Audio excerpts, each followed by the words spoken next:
Okay. All right. So we are now live. So welcome everybody to another Kettlebell Sport Almanac educational series. So we have Chris Denning here today, and he's going to talk about a couple different things: clubs, maces, the gata. And so, what's your kind of background with all these pieces of equipment? So, yeah, thanks for having me on. Originally, had you know, I know there was a previous chat where someone had mentioned mace, Indian clubs, all tools that I use, and had initially proposed talking about all of them or primarily Indian clubs. And I know Steph had held a very good presentation previously, so changed it just to cover the mace and club bells. So initially, my main training is kettlebells, like most Okay. of And the so, what's others. the difference between clubs and then like a club bell? So if you don't mind, I'll Oh, get it's to in that in there. the Okay, presentation. Yeah, sorry. I'll cover that as well. No, it's okay. So initially started with kettlebells, and in Canada, the main organization that certifies kettlebell instructors is a GATSU. Dave Van Derker, you may know, he might be on actually today listening. He was the one who actually introduced me to these tools. I was at a certification, and Sean Mozen, who's the founder of Agatsu, had invited along to help coach and manage the certification. And I saw Dave uh, swinging a mace and thought, this must be the coolest thing ever. Um, and I'd originally, most of my training history has been in Muay Thai for maybe 15 to 20 years before I came to Canada. And I could see that this would be a pretty cool tool as an application to combat sports. And learned from Dave initially and then just went from there. So, and it's been for me a useful kind of adjunct to the rest of my training. And just so you know, Dave is watching, so Oh, don't feel yeah, bad he about him. he He did did say tell you look me. nice. Yeah, he did say. Okay, so I used to do Muay Thai as well, and so I did Muay Thai boxing and Jiu-Jitsu like before I ever did any kettlebell or mace work. So I mean, I definitely agree. Like, there's a lot of crossover that is between like all these different implements that we can utilize. So so what really got you into it? That it was that one situation really just like Yeah, I'd never seen them before. I'd seen other tools like I don't know if you've ever seen Chinese stone locks, which are sort of kettlebell adjacent, and some other tools, but I'd never seen a mace before and thought it just looked really cool. And at the start, as Dave might tell you, and like everyone else, it was pretty terrible going for the first, month or two. And I look back at videos of myself and think, oh my Lord. But to be honest, it's been one of the best decisions I ever made. I mean, there was a time between, when I first moved to Canada, maybe 17 years ago from the UK, and when my first child was born, couldn't, found it hard to find opportunities to train at the Muay Thai gym because all the training was at 5, 6 o'clock in the evening. Instead, started doing CrossFit for what it's worth, because they had classes at 6 in the morning. Shoulders were completely jacked up. Not, I was pretty much we're not destroying going to hold myself. it against you that you did CrossFit, No. okay? And from there, since then, not to, knock on wood, my shoulder health has never been better, to be honest. And one of the things I'd said to you about club swinging, I consider it mind, body, and spirit. And just in general, for, your overall mental health, physical health, I don't think there are better tools really. Yeah, I think I've mentioned this before, but like, Jake, my husband, he has his shoulders are terrible just from jujitsu, weight, just all the years of all the things. And so when he got started, also like it was pretty rough looking, just because he just Mm, didn't have the mobility to move the mace around smoothly because he couldn't get his arms really behind his head, but over time, because you're moving through your main range of motion, but it's loaded. So over time, like his shoulder mobility got better, his swing got better. So I mean, I agree. I think like they're really great for shoulder health and mobility in your shoulders, which a lot of people are pretty tight there. And especially when it comes to kettlebell, um, obviously you have to get your arm to be able to lock out overhead. But I think another thing that the mace does that really works on that spinal mobility, Yeah. which if you're jerking and you don't have that, it makes it immensely harder to get the lockout, to do a clean jerk. And so I think it's a great addition to kettlebell training. Yeah. So Well, even thinking about it, the fact that, there's an order of magnitude of leverage that each tool will offer. And kettlebells offer some leverage, but then if you think about a weighted club, whether that be an Indian club that's 1 or 2 pounds or a club bell that's, 12 kilos, each one offers more leverage. And that leverage you're looking at dynamic flexibility. It basically tractions the joint, so it creates space in the joint, which will massively improve your joint health as you age. So there is definitely a lot of benefits there. so what did you want to go over first? So maybe if we can go to the slide deck, and I prepared a number of charts. Yeah, Okay, so this is my first time trying to do this, especially on a computer where I don't have multiple yeah. screens going on. So let's get over to I'm gonna be like, how old are you that you cannot do this?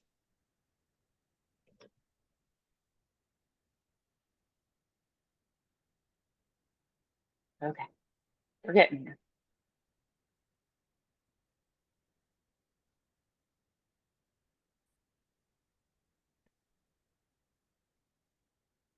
Maybe I should have used PowerPoint. Spend my life in it at work, and I couldn't. I know Jordan when he did a presentation, and I can't remember what format he used, but Um, it's struggling to identify my screws for some reason.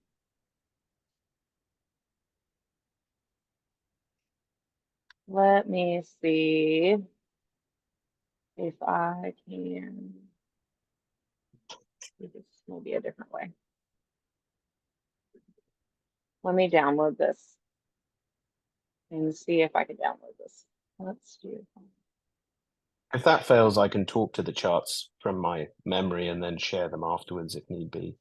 People want to see them. If that Well, doesn't if you want work, to go ahead and start, sure. and then while you're doing Yeah, that, I'll try and get this downloaded. yeah. And Yeah, so the way I thought about this presentation was covering some of the history of these tools, which personally I find very, it's an interesting aspect of how they are derived. I think it's also important to recognize where they came from. People see, steel maces and steel clubs or club bells used. They've become very popular tools, and I think a lot of people aren't aware of where they originate from. The steel mace originates from India. It's called a gada, which was effectively the tool of the Hindu god Hanuman, who's the patron saint of wrestlers in India. There's a very strong cultural wrestling heritage in India in what are called akharas, which are the wrestling gyms. Oh, are we having success? I don't know what I'm opening, to be Oh, honest. No. Oh, oh, I don't even that's know how I did that. But nope, it's not anything. You just keep going. You're doing great. I'll keep talking. Maybe don't worry about the charts for now, and I'll just keep talking. So there's a strong, cultural and religious heritage. I mean, this is just scratching the surface. Most of the wrestlers, or they're called Palawan, um, most people are familiar with the caste system in India, and most of them come, the cow is a sacred animal. Most of them come from dairy farming families. So there's a lot of heritage there with, for instance, swinging the mace is considered like churning butter with a big stick. things like that, which you wouldn't even think about. But there's a strong, but most of the across both maces and club bells, if you think about training as a pyramid with, say, general physical preparedness at the bottom, similar to if you think about Maslow's hierarchy of needs and the levels of importance. Second up from that is SPP, or specific physical preparedness. Maces and clubs are considered mostly SPP tools because they're very specific, I mean, generally designed for combat sports. Having said that, if people are then asking, well, why are you talking about this in relation to kettlebells? Well, as I'll describe in a minute, there is a lot of crossover. So, as I said, the mace or the gada was developed in India. It's supposed to replicate movements in wrestling, particularly the shoulder throw. So, effectively, throwing another human over your shoulder, which requires its full body integration, movement, selective tension. There's a lot there, that is useful. In India, you see people swinging maces here, and there's a lot of different movements, the 360, the 300 or 10 and 2, depending on your angles. In India, they just swing. It's just called the name in Hindi just means a repetition of a swing, and it's the 10 and 2. That's all they do, which personally is one of my favorite movements, just because I think there's a certain elegant beauty to it with, you're swinging to the same, so personally, that's something I use a lot in my training.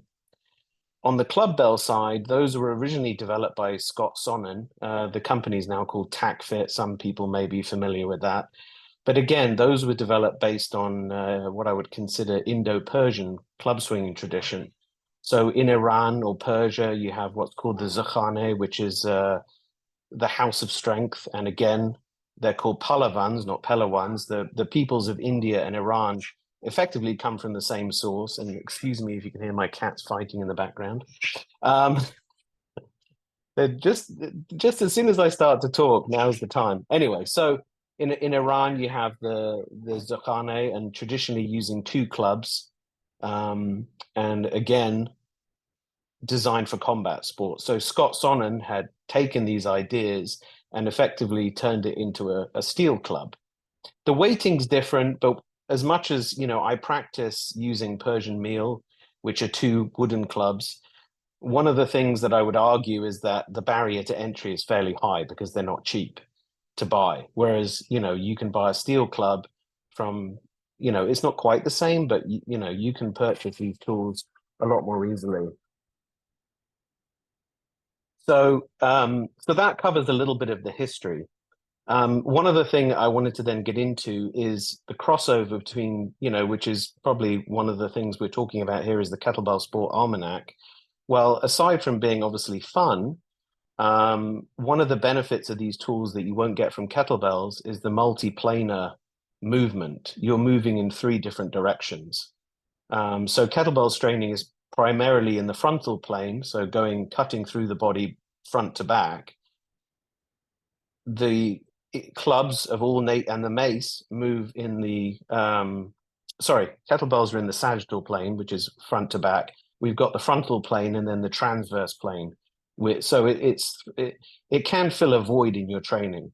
Then the crossover pieces, you're talking about grip strength, grip endurance, selective tension I mentioned before. If you're doing kettlebell sport, obviously you're not going to death grip the bell. There's certain phases of the movement. If you think about the snatch, you've got an Well, I acceleration mean, you pull. shouldn't death grip the bell, No, no. But I'm saying is just like with the club.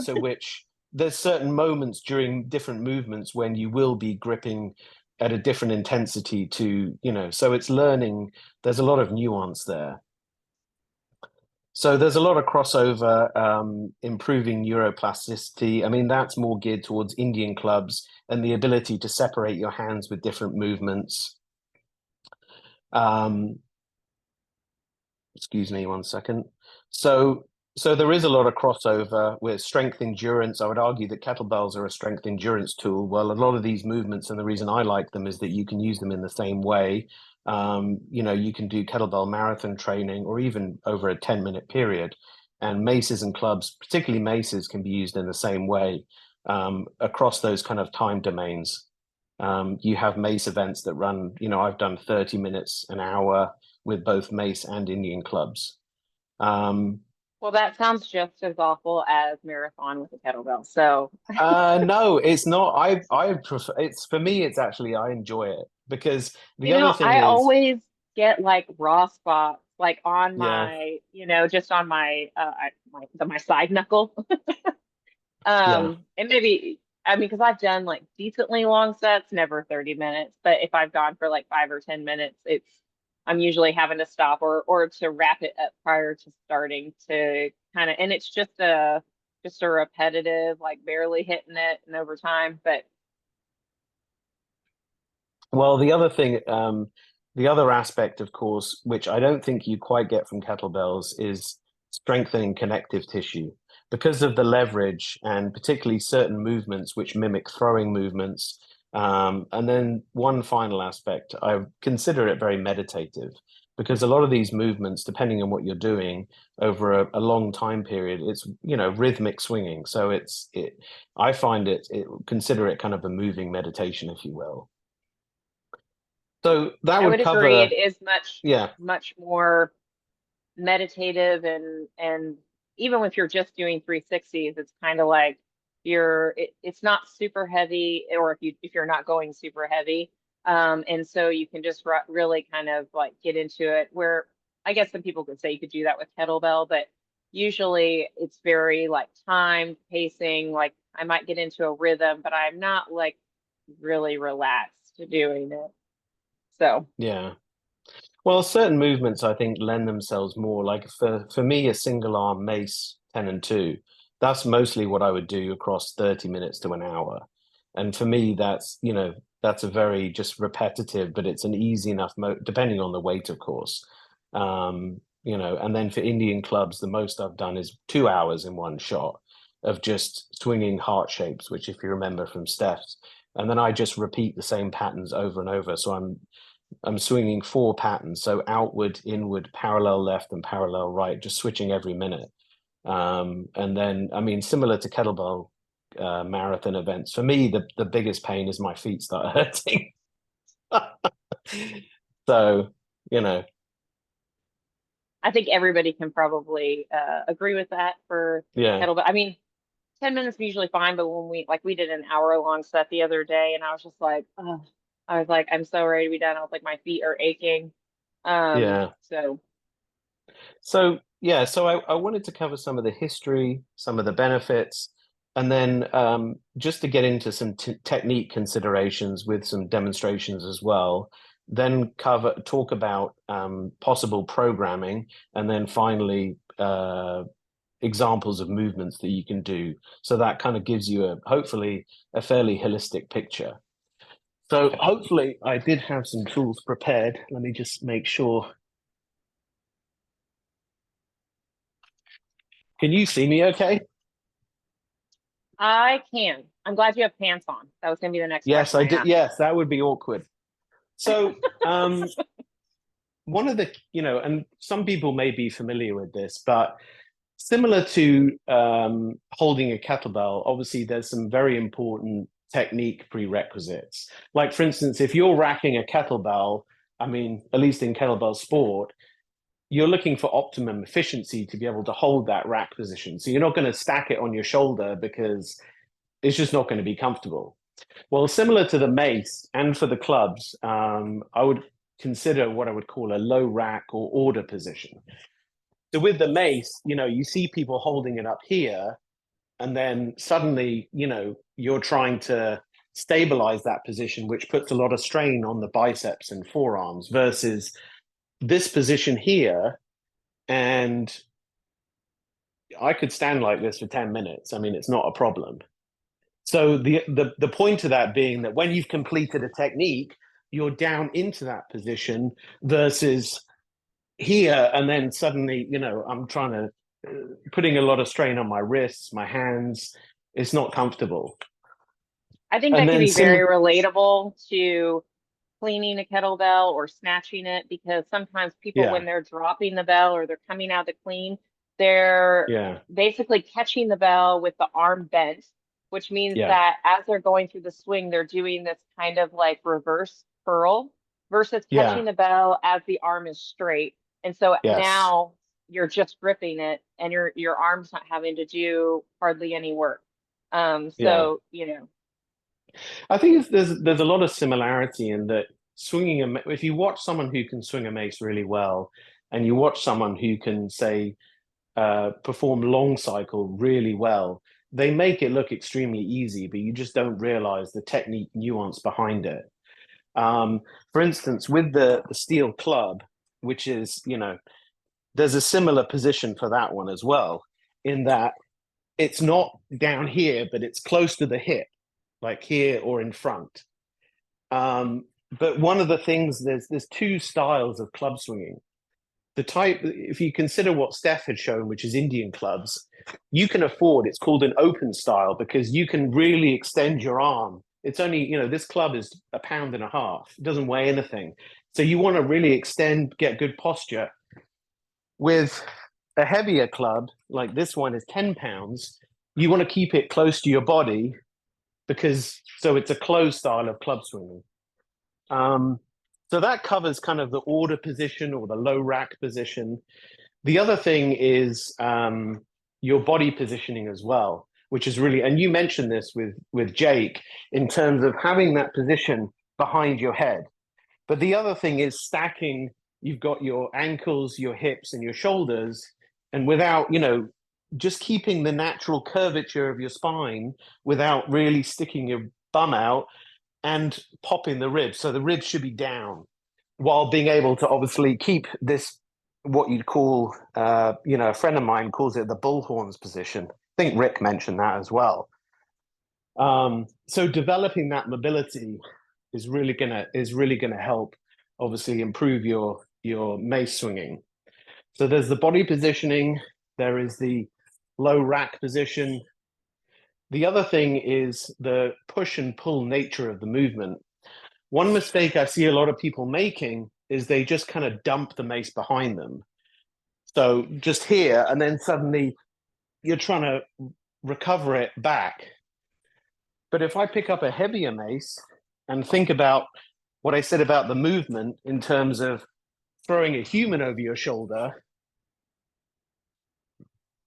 you need to push it up and pull. So it may sound easy to leverage momentum, but over a broad time domain, you're using your whole body.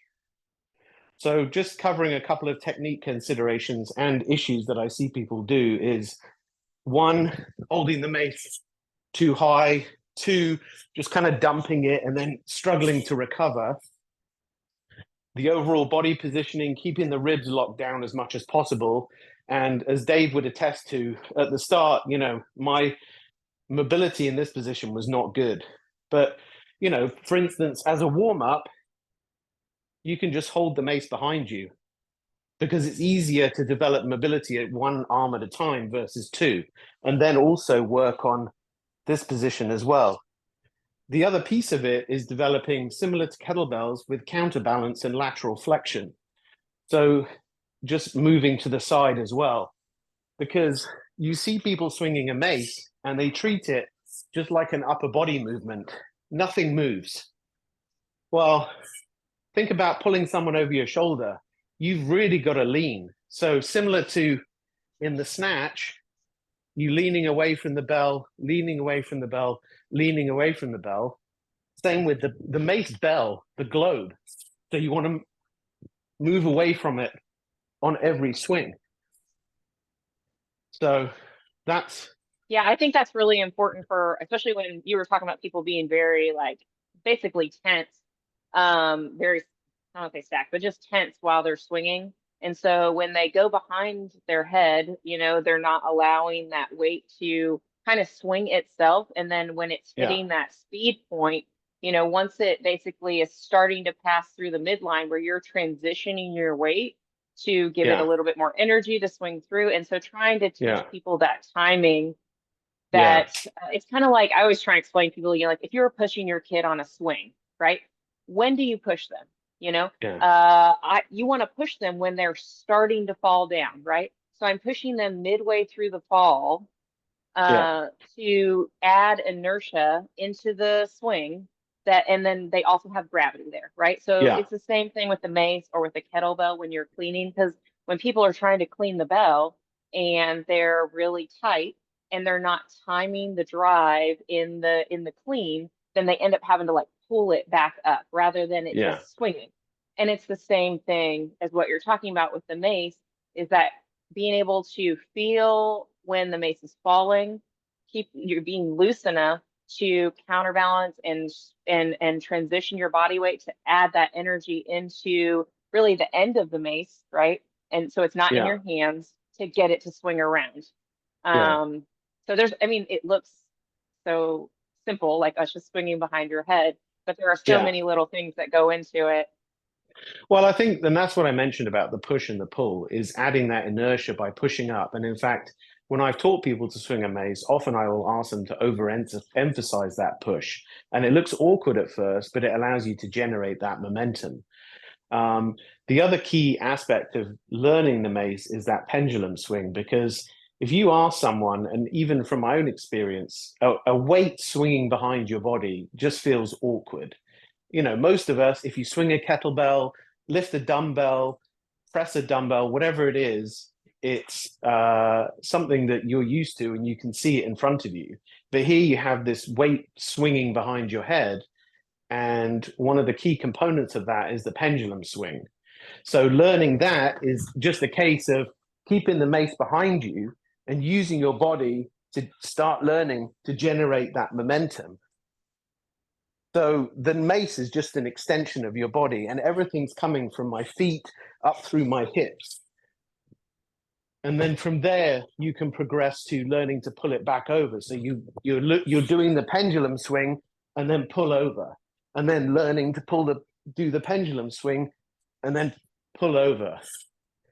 So that's kind of putting it all together in one smooth, fluid motion. In terms of feet, like I would normally, again, you see people standing kind of tall, but I would argue soft knees. I'm fairly agnostic about lifting the feet. If you think about the different uses of the mace, whether it's like mace sport, so you're trying to get as many reps as possible, you use your body a bit more like a pendulum. So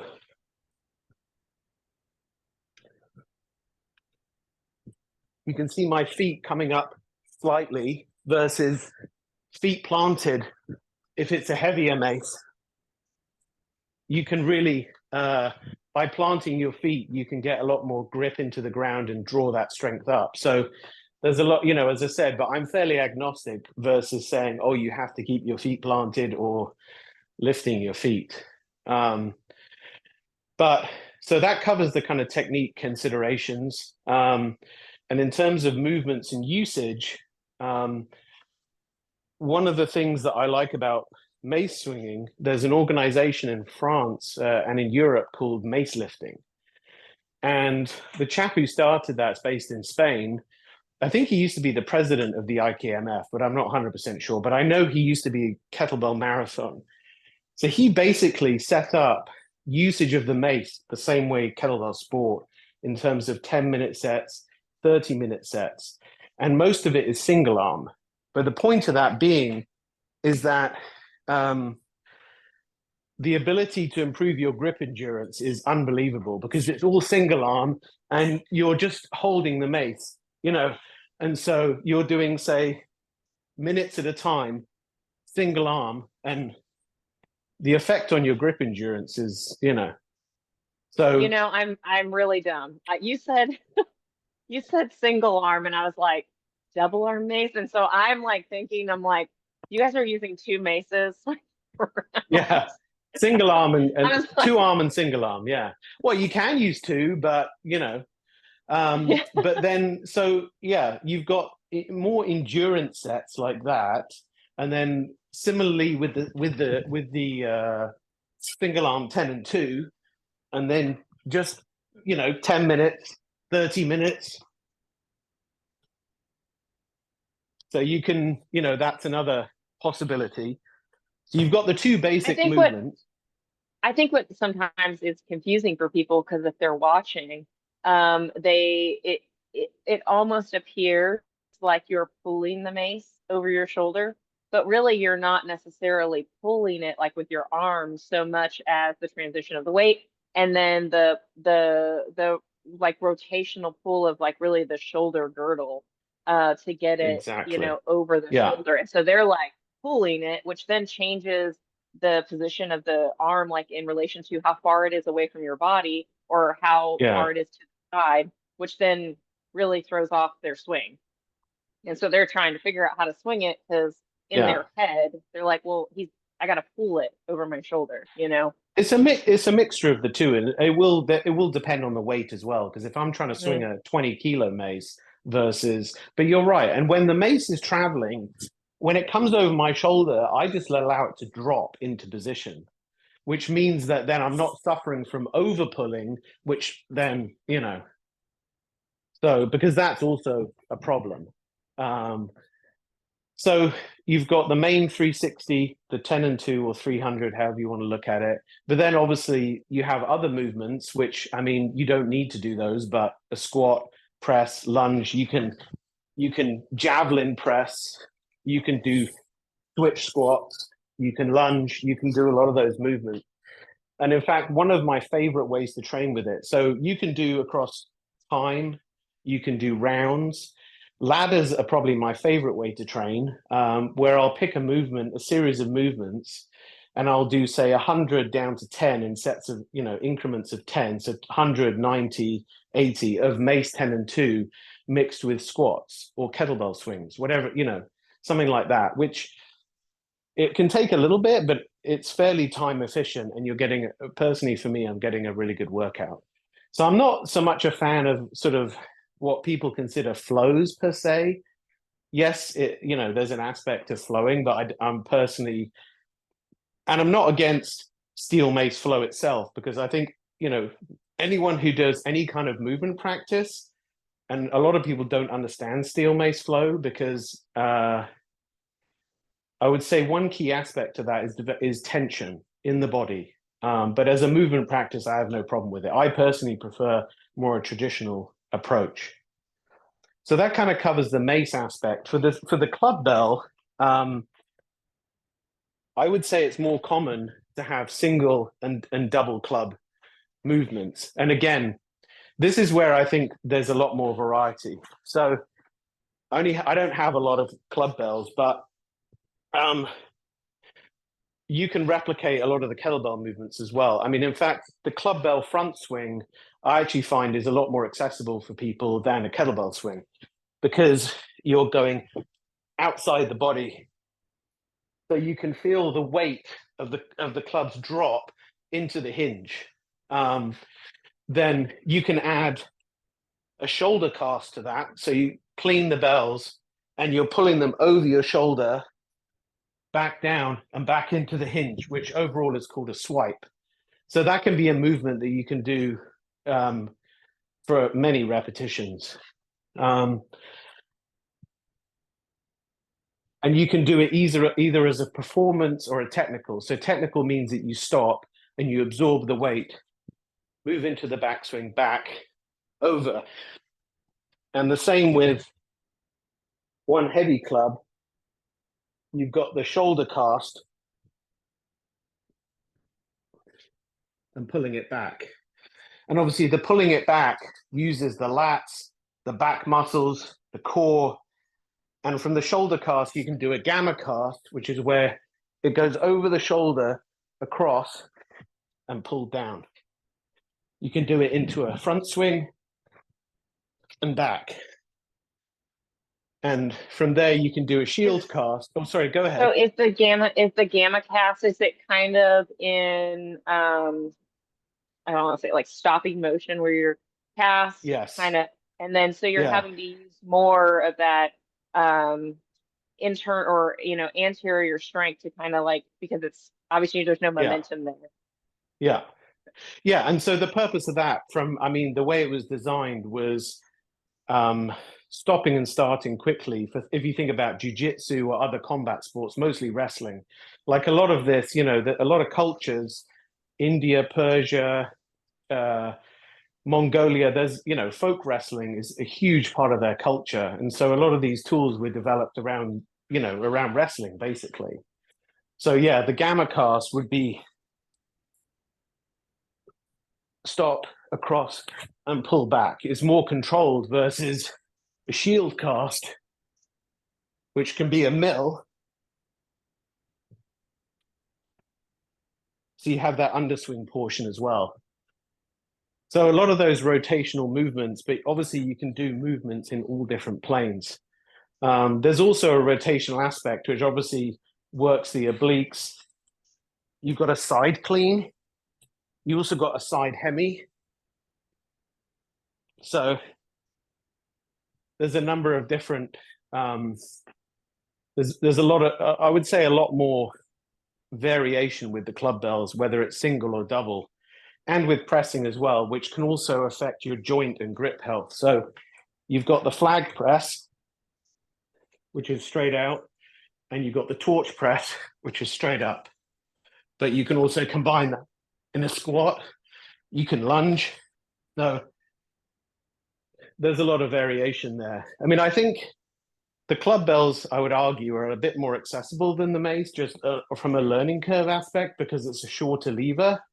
And if you start light, often now I would encourage everyone to swing Indian clubs just as a starting point, because it's a great movement practice that will help balance out your other training. Particularly kettlebell sport is not an easy training system. It's hard on the body, or it can be. And then progress there to club bells and maces. So with the club bells, I don't see those being used as much for time, like 10 minutes, that, similar to a mace. It's more rounds, reps. You could do ladders. EMOM is another nice move, way to do it as well. When people are starting with the mace club, what is it? What is the bigger one called? Not the, A not mace, a mace, the middle steel one. No, mace. the middle one. The Oh, as middle a one. club bell or a steel club, Club whatever. bell. Yeah, Okay.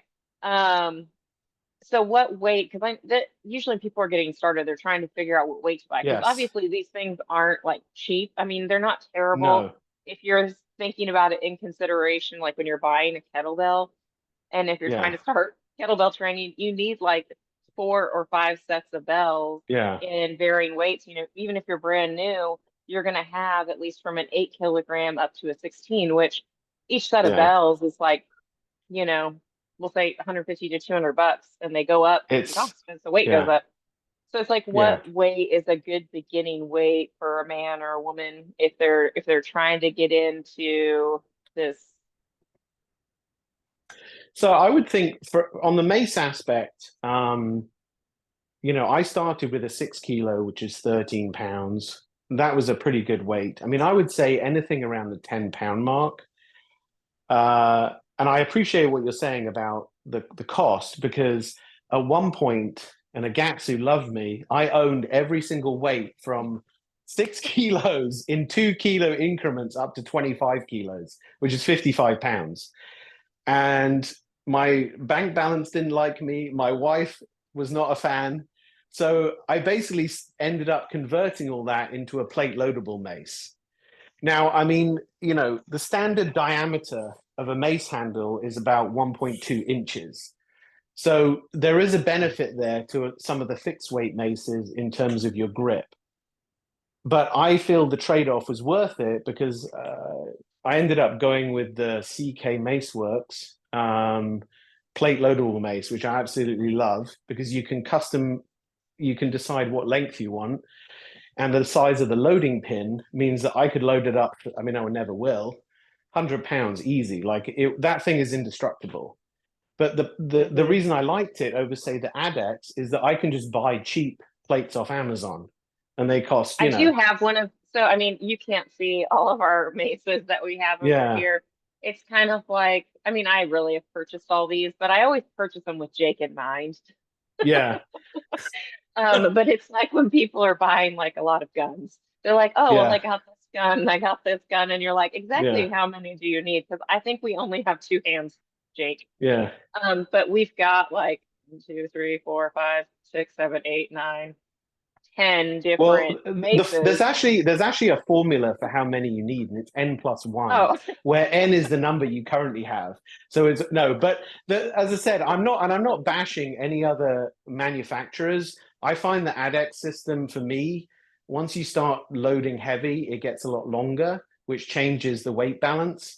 But also, mhm. again, you have to purchase the add-on kit, which their stuff seems to be extremely well made. I personally I mean, the It one thing is I very will nice. say is I'm glad they've come out with it because I always one complaint I had, similar to the shoulder rock, which was kind of the original plate loadable mace, was it was too thin, and you need to have some decent grip there. So as I said, I personally went to a plate loadable one because then I can load it from nothing up to, as much as I want, and it's fairly Mhm. inexpensive to do. It wasn't cheap to buy, but I know the guy who makes it and it's a lifetime warranty. It's not, not a problem. For the steel clubs, again, I don't have many. This one is from TacFit, which is the original company. It's Remax. That wasn't cheap. This one's 12 kilos. But for me, I'm generally of a mind that you get what you pay for. But these smaller ones that I was using, I mean, they were just Amazon cheapies. So, but in terms of weight, again, I would say for men, I wouldn't be necessarily going over like sort of 8 to 10 kilos to just to start with. And I think for club bells or a steel club, I don't know that you need doubles of anything. I just happen to have two of one, but generally I can get a lot done with just this one club bell. Um, so And that's what it, you're talking about cost. So these are actually, I think they're really for juggling. But I bought these on Amazon when we were first getting started. So this one's like 2 pounds. I have some 1.5 pound ones. I have one yeah, 3 pound one. But when you're trying to get started and you're not quite ready to like spend, 100 or yeah, dollars on like a really nice like milled one, or yeah, there are other options to see if you kind of get you going before you're ready to purchase like yeah. the full on steel mace or a gata. There are kind of alternatives to include, like you can make them, which I Well, did actually, I was about to go the say, I'm pretty sure one of the first videos I saw of you pouring concrete, I'm pretty sure you got a video on YouTube of using a bamboo pole and a concrete head. yeah. I really messed up on those. I made them Okay. way heavier than I thought. So in my head, I think I was trying to make like a 10 pound, 15 pound, and a 20 pound, or it was something like that. And so I basically, I bought some plastic fish bowls. I got some, they're probably like actually maybe 1.5, maybe they're 1.2 inches approximately, bamboo poles off of Amazon. Ran some screws through the end of the pole, stuck it down in the thing and filled concrete, and we weighed it as we were doing it. I'm like, okay, that's, you know, 10 pounds right there. Okay, so but then I wasn't really thinking about like when you add water, like that adds Yeah. weight. So so all of them are way heavier than I was. I mean, we still use them, but I have one that's like 40 pounds, Yeah. way too heavy for most people to swing. And it's swinging the bamboo one is very different from Yes. swinging a steel mace because there's so much more flexion in the Yeah. pole. Yeah. It's a bit So like it, Eric's water filled. It's yeah, almost like a sloshing effect. Yeah, it's true. but you can make them, and it was very Yeah. inexpensive. And my idea Yeah. was to break off these plastics, these cheap plastic fish bowls. But honestly, once they Yeah. got in there, I was like, I'm just gonna leave them in the fish bowl. They Yeah. break, which they never have. Yeah. So traditionally they'd use a plant pot or something that's made of clay and just crack it off afterwards. But yeah, why not? But yeah, so an option there is just to make your own. I'm at the stage now where I've never actually made one, but I got a 9-year-old who would absolutely love to get his hands on pouring concrete. So I think that's going to be a project for next summer. But yeah, so in terms of weight, I always recommend starting light. But one of the benefits of starting also with Indian clubs is what I mentioned about strengthening that connective tissue in your shoulder girdle. Even just doing circular patterns, whatever it is, you've got that lever, which is kind of where the magic happens, but you don't obviously want it to, you don't want to be training those that too far such that you injure yourself. The other thing that I always recommend people to do when swinging maces is do their bicep work because that's actually going to help protect your elbows. Often, especially single arm mace work, you can get elbow tendonitis. And making sure that the short head of the biceps worked is really going to make a difference to that. But yeah, so I mean, I would say the steel clubs are definitely the barrier to entry and cost is fairly low. I mean, you see back here, I have these Persian meal, which came from Iran. I mean, the price So, difference so is how much if someone's just like, I mean, those look very beautiful. They're made from some kind of beautiful wood, walnut. Yeah, they're walnut. walnut. Okay. Yeah. So how much were those to purchase? I mean, obviously if you include shipping on it because it's coming Yeah, yeah, from you're out of the looking at United like States. $300 kind of thing. You know what I mean? Well, the other problem, of course, is that, I mean, we're lucky that in the UK and Canada, there's two or three different now wood turners making, or I don't want to say mass producing, but you can buy Persian meal fairly. But again, it's at a cost because someone's got to turn that wood, and that's man hours Mhm. versus someone in a manufactory pouring, metal into a mold and just turning out a steel club. But that's why I would say, I mean, I love using Persian meal because it's unlike anything else. I mean, the weight distribution and the usage again is designed for. So a lot of the tools, as I mentioned in Persia, it's called the zakhane. It replicates tools of the battlefield because there's a very historical context there. So with the meal, the idea being that it's a sword and shield. Do you notice again, low rack position? I'm not holding it up here. I can stand like this. We'll start timing 10 minutes, no problem. But the sword and shield aspect is you're striking and shielding with the other. Um, in that practice, again, rhythmical. There's also a musical aspect. So again, you've got that meditative aspect. And this is one of my favorite practices as well, because, ladders, I'll do starting, you can do again with the musical, you've got a 4 count movement, 1, 2, 3, 4. You've got a two I count think I got my movement. new dance move. I don't know if you know this, but I can't dance, so I can't I dance might. either because I'm a 47-year-old man, and that's not a good thing. Um, so yeah, so that for me that covers, the history of the tools, uh, the benefits, just technique considerations, programming, equipment, and movements. And hopefully, I don't know what we're at for time. And I'm happy Well, I to. was gonna ask when you're doing like let's say well you had said you were talking about doing an EMOM with it, so you're doing a set number of reps within the minute, and then when the next minute starts, you're starting another set of reps. So how when you're doing just a for a warm up, so let's say for a warm up to start, Yeah. how long would you spend, 10, 15 minutes to doing working through these movements versus if you're going to try and do it for more of a workout, how many rounds are you doing with these heavier maces? Yeah. So there's a couple of things I've done. So warming up, I will always use Indian clubs for warm up because it's a great way to get the body moving. I do try to be as efficient as possible with the warm up because I don't want to spend 20 minutes warming up and then have, I do think that's an important thing. But some of that consideration will be on the weight and the time that I'm actually training.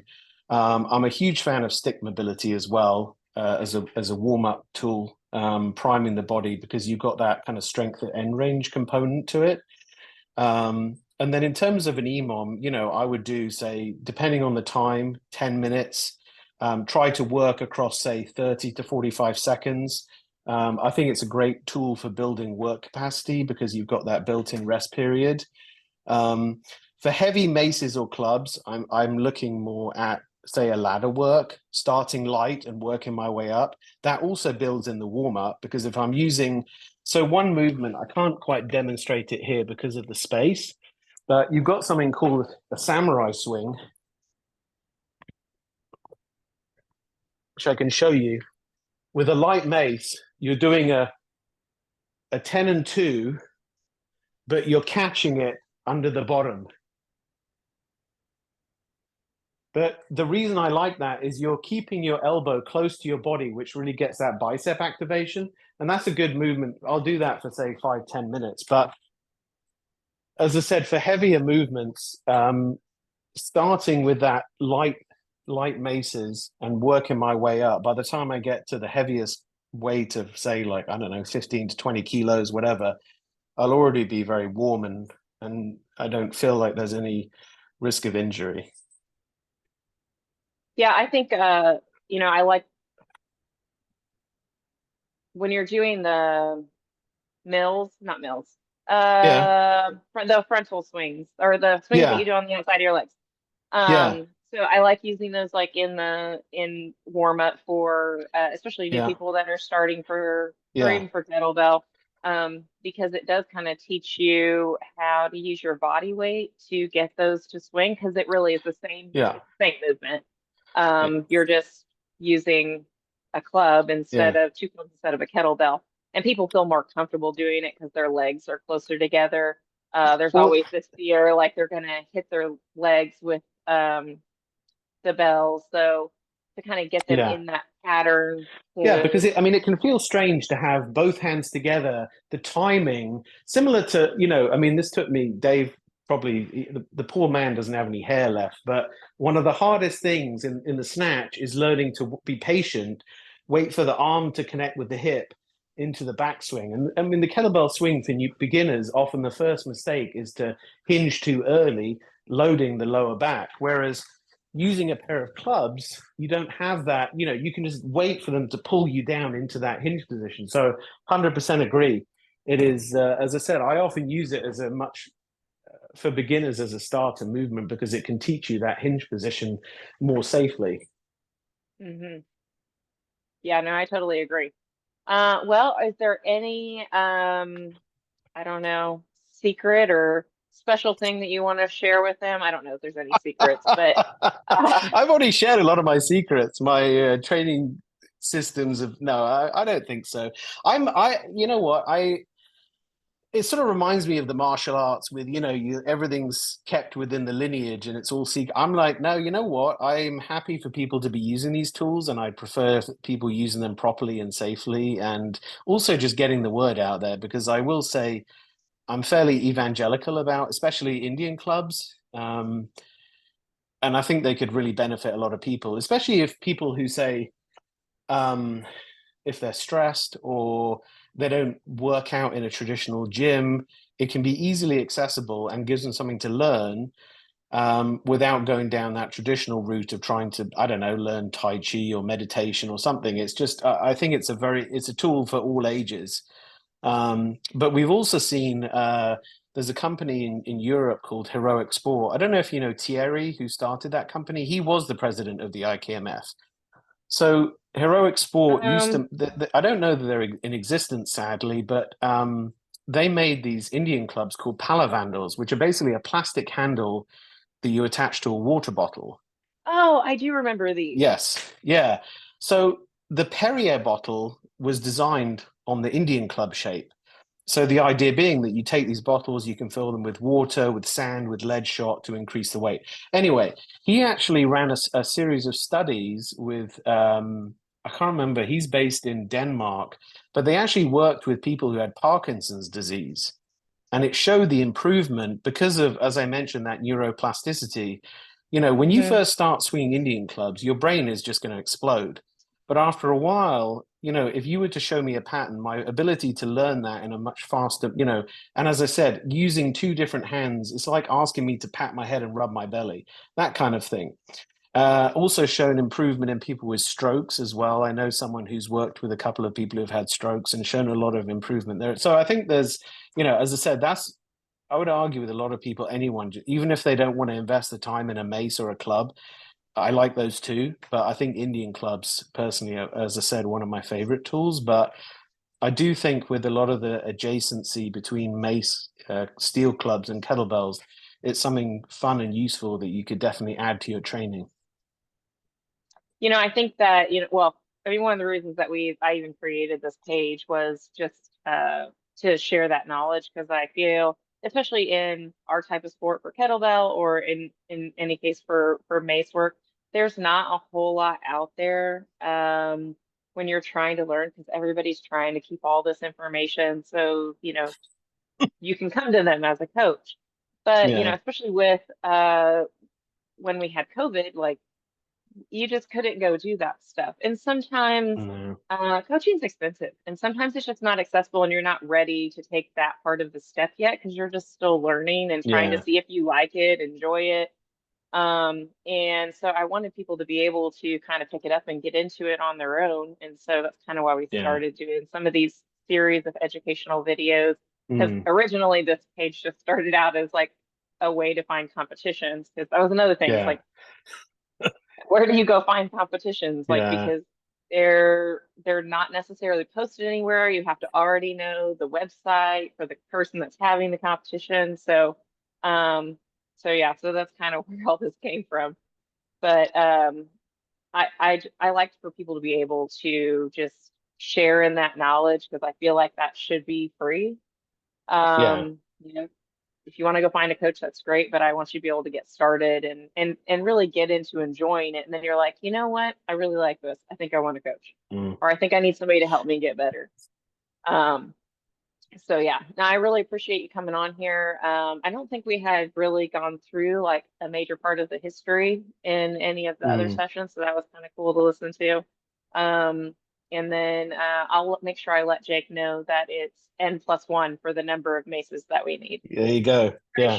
I'm pretty sure that's what he Yeah. uses for his guns too. He's like it's N Well, I plus don't know one. if anyone, I mean, maybe a lot of the listeners, most of them, I'm sure, compete in kettlebell competitions.